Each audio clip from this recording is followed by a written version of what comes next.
Shalom, shalom, libota na nzambe. Nzambe alola apambola moko na mosusu bisika bizwa mibino. Ezali yabino l'évangéliste Elonga, l'homme le serviteur de l'Éternel. Nous sommes là pour faire que la volonté de notre Papa à travers Jésus-Christ, notre sauveur personnel. Ce qui est en bon ici parce que Jésus-Christ est alingi per pesibiso makasi et n'a pas capacité à causer tout en bon moi. Na yamboto fungola maman likambola biso to lingi to parler sur les 5 mondes sataniques. C'est pas l'enseignement parce que j'ai eu vraiment cette interpellation que les 5 mondes sataniques n'est à la base. Il y a le monde occulte pour la destruction, il y a pour la destruction de l'église, pour la destruction même de la foyer, de la famille. Voilà pourquoi il a fallu que nous ayons l'enseignement maintenant sur les 5 mondes sataniques pour expliquer s'il y a des personnes qui se retrouvent parmi les 5 mondes. Pour récupérer de péché le plus vite possible avant que Jésus-Christ azonga parce que les 5 mondes sataniques il y a la prison satanique Lucifer n'a pas adepte naie bazali ko travailler jour et nuit pour na ko kamba libota nzambe nakati ya boloko wana. Voilà pourquoi Éternel Dieu nous a recommandé ya ko zongela ngo autrement d'une façon claire et nette pour na ko aider libota nzambe. Nous avons partie par partie, donc le lot soit une partie, ne fût-ce que monde qu'on appelle le monde kabbalistique. Nous avons un monde kabbalistique parce que c'est un monde très compliqué, mais tu peux expliquer en gros à long et à large avec le temps. Nous avons 20 minutes, donc 4 première saison, deuxième c'est comme ça, donc en série. Et je pense que ce qui nous a à travers Jésus-Christ, nous aurons cette possibilité à finir le monde kabbalistique dans 3 ou 4 tranches. Et puis tu as un monde éthiquali. Je pense que ici quand bizwa miondeko ya moto fungola makomi na biso ya moto sala prière so déjà papier na biki. Na lingo za papier na biki ozala makomi na pembeni na bengi la Bible. Zala na yango pembeni et ko sunga yo o noter o ezali essentiel. Et puis so kozali maman zwa foulard tana mutu ba bengi kitambala ndenge to lobara na lingala. La France met un foulard de tête, parce que moi, c'est fait par aussi par Moutunaye, ou voiler Moutunaye, tant oiseau, quand Zambé topé, Azoya n'a pas sans Zambé. Nayango, to bondeli to kangimisu, éternel Dieu, to pécio, merci. Que ton nom soit élevé, Père éternel, parce que nous sommes vivants. Le Créateur, c'est bien toi, Père Yoshua Mashiach. À travers Jésus-Christ de Nazareth, nous nous sommes sauvés. Voilà pourquoi, Yoshua, je laisse ce moment entre tes sentiments. Je vous demande, Père éternel, grand Dieu, de faire descendre, cher Saint-Esprit, dans ces lieux pour la communication. Tout ce qui n'est pas de toi, je mets ça loin de nous par le nom puissant de Jésus, la capacité intellectuelle. Tout ce que nous avons comme des compétences, Père éternel, grand Dieu, que ça puisse disparaître. Lorsque ton esprit, Yoshua Yamashiach, puisse dominer sur cette communication. Parce que la parole par laquelle nous voulons faire sortir, c'est ta parole. Moi, j'en sais une seule chose, que quand ta parole sort, c'est pour aller sauver les âmes, pour aller sauver les vies. Voilà pourquoi nous voulons que la disparition de l'esprit humain, Père éternel, grand Dieu, puisse être effectivement. Voilà pourquoi nous vous demandons, Père éternel, de bien vouloir accepter cette communication à travers l'Esprit Saint dans les noms puissants de Jésus. Yoshua Yamashiach, lorsque les anges du ciel puissent être à notre lutte des compagnons pour nous accompagner dans tout ce que nous allons à faire dans le nom puissant de Jésus-Christ. Je bénis toute personne qui nous regarde dans ce lieu par le nom puissant de Jésus-Christ. Nous avons ainsi prié en disant merci Seigneur Jésus-Christ. Amen. Voilà, Nzambe Pambola Libotanaye, Bisika Bizomibino, Nengetolobaki. Nous voulons juste parler ou enseigner sur les 5 mondes sataniques. Pourquoi est-ce qu'il faudra aussi les 5 mondes sataniques? Ce sont des mondes par lesquels Lucifer a travaillé sur la terre pour détruire le monde. Et là, c'est pour ça que Lucifer a comme un niveau pour créer le 5 mondes sataniques. C'est parce qu'il ne peut jamais être ce qu'on appelle un omniprésent. À cause de la présenter à tout moment, na Rwanda, et puis na Bukavu, je me suis stoppé le niveau du Japon. Lucifer a compris qu'on allait omniprésenter. Voilà pourquoi. Il a fallu le 5 mondes sataniques et ça l'a créé par Lucifer. Il ne permettra qu'à récolter ce qu'on appelle les informations, via identification, à la peine la capacité à combien de satanistes, combien de décapité, combien de prison satanique, combien il faut récupérer concernant les alliances. Voilà pourquoi, à Salaki, le 5 monde satanique, nous avons un premier monde qu'on appelle monde cosmique. Et c'est le monde de Yami Pépé, monde de Yalikolo.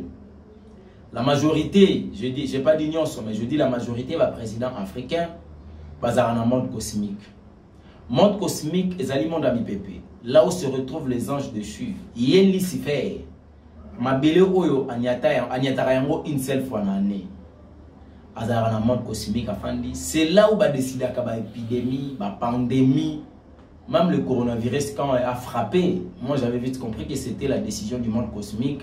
Oyo Bazoa qui peut nous ravager. Pourquoi? Parce que le monde cosmique avait compris qu'il y a eu maintenant la levée du maître, il y a Jésus-Christ. Quand Jésus-Christ reviendra, qu'on quitte Jésus-Christ, les 5 mondes sataniques vont sentir qu'il a la charge. Et charge est pesée sur Bango, par le cas, ça dit n'importe quoi. Pour détruire. Or, tant que il y a le monde cosmique et cette orientation à la pandémie, il y a juste une autorisation ou la permission de l'Éternel. Dieu n'a pas frappé, mais Dieu a permis. Ce n'est pas quelque chose qui vient de Dieu. On ne se pas la confusion, mais on n'est pas là pour le monde cosmique. Et puis nous avons un monde qu'on appelle le monde kabbalistique. Le monde kabbalistique, c'est le monde à Maï. Là où se trouvent les sirènes des eaux, ils se retrouvent à Mamiwata, Batati Wata, la prison satanique à Makasi, et si ils ont une décision, Eko Bozakobima, décision à Basibala, à pantalon, si ils ont un maquillage, et surtout la ville de Kinshasa. Et ça, on a une réponse. On est constant au long de la salle. Si on a un maquillage, ba fantaisie et là-bas batanda ezalaka ya rouge pour nous ba fantaisie na yeba ka teso di ba vendeuse mais ba vendeur ba yebaka tout ezaka consigne tout ezaka coïncidence tout ezaka ignorance entre guillemets là je sais pas mais ça constant na sala ezala no batara no et lamba ya rouge après bati biloko na bango na likolo bazo tekele. Alors ba décision ba maquillage ba kabelo ce sont des décisions à monde kabbalistique. Monde kabbalistique, il y a même le président africain, c'est indien, c'est Amai. Ils allaient un monde puissant, ils sont vraiment puissant, et puis et dépendaka, il y a un monde qui est mari d'ennemi, femme d'ennemi, donc un monde qui fonctionne vraiment, il y a un à l'actualité dans mon kili. Aujourd'hui, il y a un peu ils ont frappé ce qu'on appelle les assemblées, n'engé pas des problèmes à l'église. Mais l'église de Dieu ne peut jamais être frappée par un monde satanique. Et on a bien ensemble, autour de Mangomba, Topé, Biyamba, ça vous a frappé sur le monde qu'on appelle kabbalistique. Et nous avons un monde qu'on appelle le monde pandaminium. Monde pandaminium, c'est un monde où il y a lieu public. Là où se trouve le stade, le carrefour, le marché, l'ensemble, la place où il y a un monde qu'on appelle le monde pandaminium. C'est un monde où il y a des démons juste pour la distraction avec les mains, la loi des limitations. Et puis, on va décider de changer la maquilla, la boutou, ceux qui vont passer au hôpital, des démons abateurs, des esprits des morts. En tout cas, au service de bateau. Et puis, il y a un monde végétarien, un monde à succès, un monde à élévation. On va accompagner pour avec bateaux.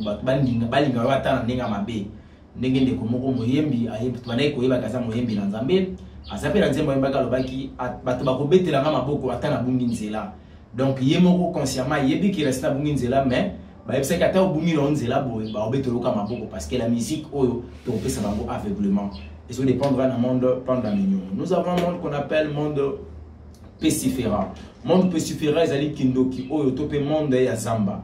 Là où se retrouve géant ya forêt bazali wana pona koyeba kokanga batu na kati ya limitation omona mutabandi kokenda ke comme une place moko boy na vie na ye akomi stopper azongeli ya zéro tant azongeli ya zéro ache sérieux omona ke donc azaka limité. Or la limitation wana ba chela yo wana eza lokola ntamba bakangi na singa aoli akana mula ya singa na ye singa ta soki ba chango ti awa ti ata à 5 mètres.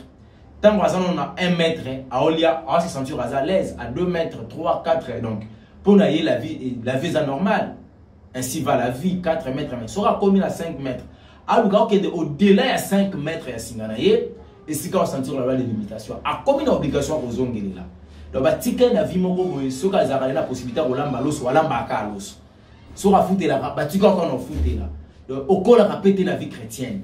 Non, nos télématés, vous avez évolué, ça veut dire qu'il marche dans la vie chrétienne, ça non, non. Une loi qu'on appelle la loi de limitation. Décision dans la loi de limitation.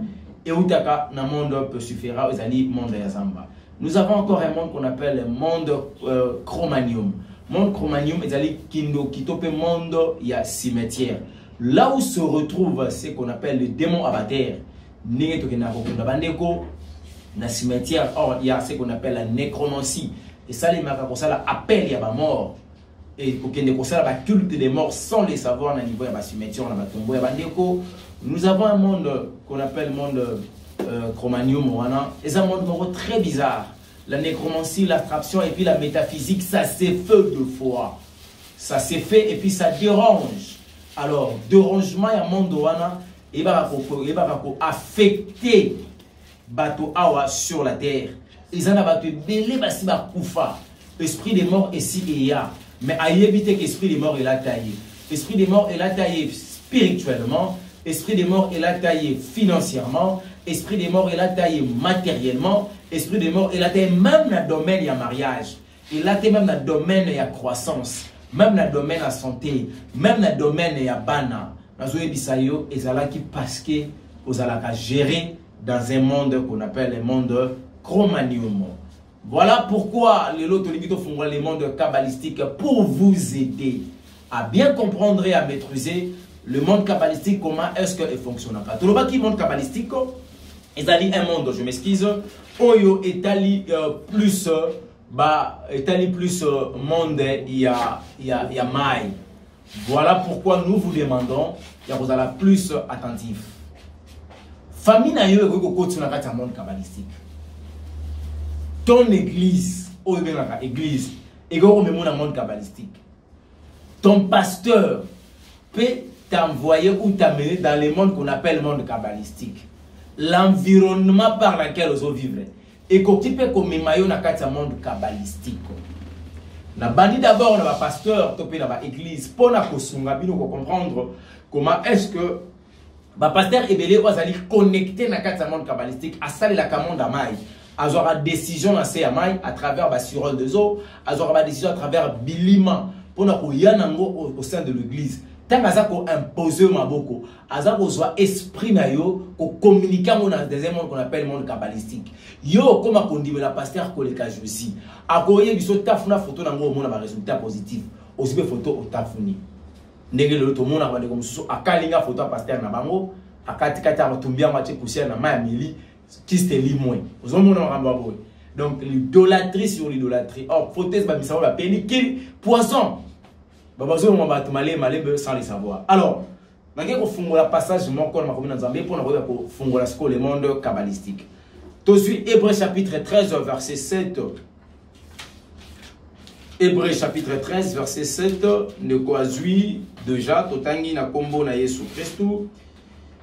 Souvenez-vous de vos conducteurs qui vous ont annoncé la parole de Dieu. Considérez que là a été la fin de leur vie et imitez leur foi. Amen. Malobananza bezo senga biso to considérer ba conducteur. Biso ba to zote abino liloba. Bo considérer biso. Bo ta la suka na biso. Et puis bo imiter kondima na biso. Si ko nga muto na zote ayo liloba nzambe. Ceux qui sont connectés dans un monde qu'on appelle le monde kabbalistique, qui est beaucoup de la distraction. Au royaume qu'on imite foi nanga pour se retrouver dans le monde kabbalistique.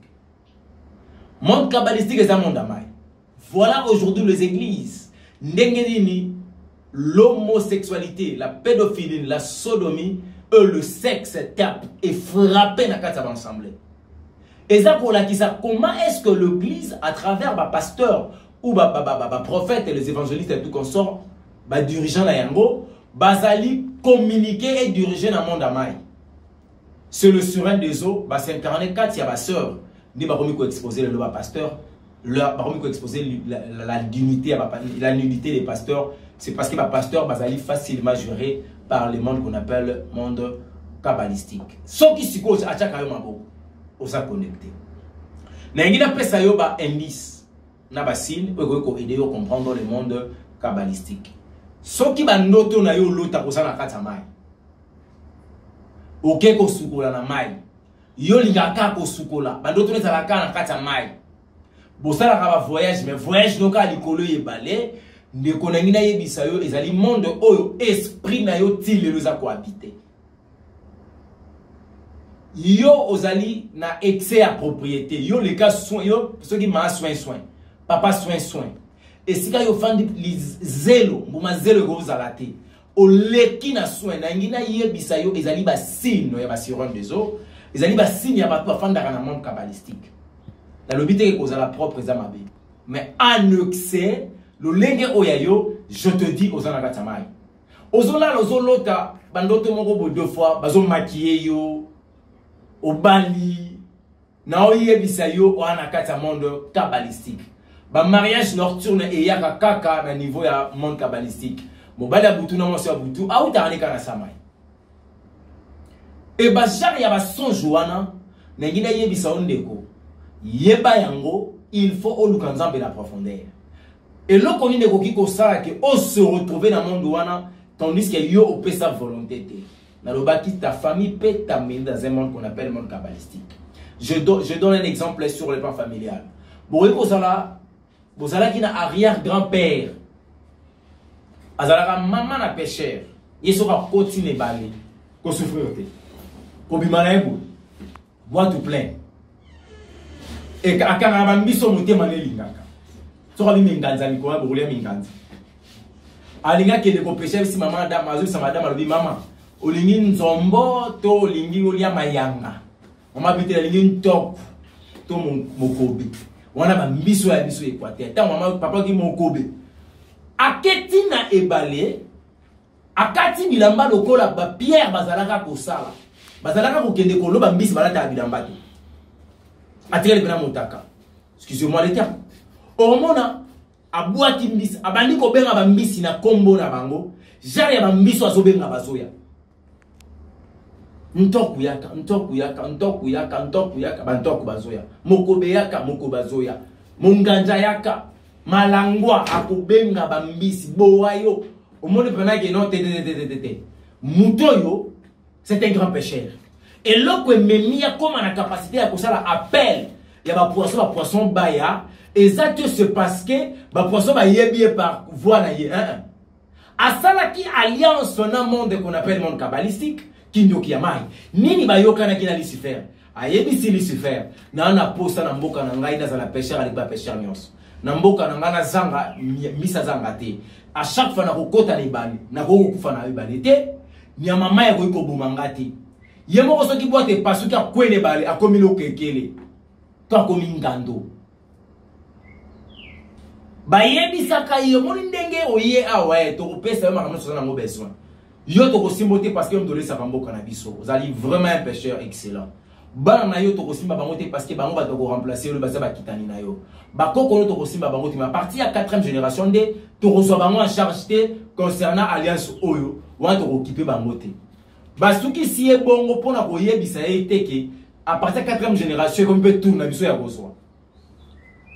Il y a une 4e génération, moi, on est bangoté. En a souci, ils se sentent trop à l'aise.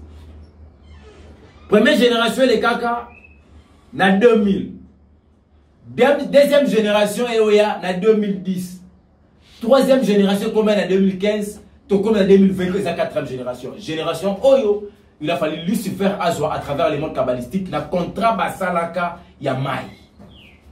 Arrière grand parasa kenda. Koko na bango sakenda. Tata na bango ndaza na bomoi. Okomona mukolo ya dot. Baza kosenga. Papa ndenge zaboye. Biso dot na biso. Esenga na mingi. Opesa biso file. Nkai na boato. Mbongo cha muntu na solingi. Wana ezaka mingi kote na biso Équateur. Ah, mais papa. Mais ndenge basenga ka biso Équateur to senga ka. Azo senga filé wana parce que ayebi que richesse la bango eza filé. Or, richesse bango allez filer dans la spiritualité, bah yebi que biso to vivara ba koko na biso ba soutenir biso à travers filet. To rosala ba risque à ma filet. Donc et baliser place de to reçoit. Or négociation à monde kabbalistique dans une famille, ils ont une négociation à makila, mais la personne ne sait pas. Au moins à partir de la 4e génération, bandoto ya bana ya famille comment pour changer. Bandoto na babo muna kaza na samai, bazo sala ba maquillage, azo bala na butu, azo sala voyage ça likolo ebale, azo comprendre ma chère bandoto wana ti. Mibali ya butu ba visiter c'est ma femme de nuit à mari de nuit, na ngina yebisa yo fo na ndelango dans la spiritualité, keba oroza na kati ya monde amai. Ezali alliance familiale. Alors la mission na bango ezalaka pour détruire. Bango ba yewana te po basali sabino ba G. Ba kok arrière grand parole arrière de bambisi. Ba kok no ba liaki de bambisi, tata no ba liaki bino siko fo bokabwa. O mona ke babali sabino na butu na bo moto bo liba les até. Bo se retrouver dans une famille oyo, bo bala kate to bo bali sarate. Mais bo ama kasi na robota. Et pas na bino bobengaka ekobo ko sepelisa nzoto eza péché eza ko sepelisa nzoto biso saka ekobo te ko sepelisa nzoto na ngina rappeler on interpeller yo le sexe par laquelle oyo ke ndaka ko sepelisa ka eza yo te parce que na ndenge na yo nzamba kelela yo na ba compétence on kola taki kat na yo sa tazali ko étouffer ngo lelo po yo pesa ki nzela à travers balia ya botata na bino ya bokoko na bino et à travers Kindu bozo sala lelo, eza juste pour étouffer pour la gloire, il y a des mots qu'on appelle Lilith. À chaque fois tu commets l'adultère, à chaque fois on doit commettre l'iniquité à travers le sexe, au sein de la culte d'adoration des démons qu'on appelle démons Lilith. Alors, soko komi ko bala na butu, na bomoto bomo na libalate. Oroki ko se retrouver devant un homme capable à combattre loi familiale na bino wana abali ya pesidot okomi na kata libala okobanda ko vivre calvaire moko tu peux pas y croire. Calvaire est à niveau ni d'abord les incompréhensions et comme le roi nourriture na bino. Or mariage na bino bitumba nango zo uta na se amai bino moye bo comprendre ngo ezate et l'autre famille baleza comme ma bino ezani bon mona ke bana bozo bota même ne sans sabana il y a toujours des risques. Maman risque avec Okufa, ils ont qui bouille. Et ça, ils tombent où tu n'as pas mal. Pourquoi? Parce que n'a pas de décision à toi ça mal. Moi, souvent, ça bala déjà dans mon lit. Et comme il conseille à à divorcer. Mon bas le croisant alliance ou anati. Le con appelle ça qui donne à comme la poste à récupérer moi si naïe. Quand récupération le cas récupérer moi si pour moi ça zone à la katia alliance à mon bas côté de l'alliance naïe. Au comment que la femme a risqué à appauvrir mon bas. On va se retrouver pauvre sur le plan financier à Zanangote. Et puis, si moi, c'est pour ça que ça qui nous va. Et puis, c'est pour ça que ça qui nous va. Voilà, tous os déjà presque à la fin. Vous allez juste la première partie que qui te refont là. Le 5 mondes sataniques, tu peux expliquer à long et à large. Mais, mouké. Moi, 20 minutes, tu peux sinam, tu peux si le lot au suki awa. Ndenge nini. Bitumoro au kutanarana on a libala. Et ça l'a dit à nini. Kowe la kolbate qui m'obale dans mon boulot. Té, ba oyi ko pesa yepe esprit wana po yeta ma kobana mobulu ba tomboli ozua. Zua o pesa yo nezo permettre à que la dissolution ya mariage. Et loko zo bende on a dissolution mariage, c'est parce que yo maman aux na monde kabbalistique. Esprit na bino et tikala kona. Mais tu vas expliquer autrefois comment faire pour nous manakata monde wana. Jarni na ba prière, ba déclaration il faut ça là. Et loko il faut ça là pour obimanakata ya monde kabbalistique. Voilà, Izalaki, Yabino évangéliste et Longa. Le 5 monde satanique est lié ce qu'on appelle nos familles. Ma famille autobota minango par rapport à la tribu d'Abisso, tous alliés dans le monde. Supposons Bisso dans l'Équateur, tous avons des mondes. Tous avons un monde kabbalistique, et ça qui est un monde pacifique, et ça qui est Kazamba. Donc, au Pesa Yango, à longue et à large, on a même totem Nabino ya village, Ngubu. Musa bibinga na za ko ingai soki na kufi na mboka na za soki le longa na kufi na mboka ko ipene ko bimana za mbeza boleka so beta tolo to ça va tellement de pesifera to ko expliquer makambo wana à longue et à large nzambe apambola bino apambola ndeko na ngai Mike Mukadi au Yazalaki wana juste pour nous aider de façon que cette image est vraiment impeccable. Nzambe alola amona bino apambola ba chaîne oyo ezali ko soutenir biso à travers ba caméra, connexion, nyonso en tout cas nzambe alola apambola bino.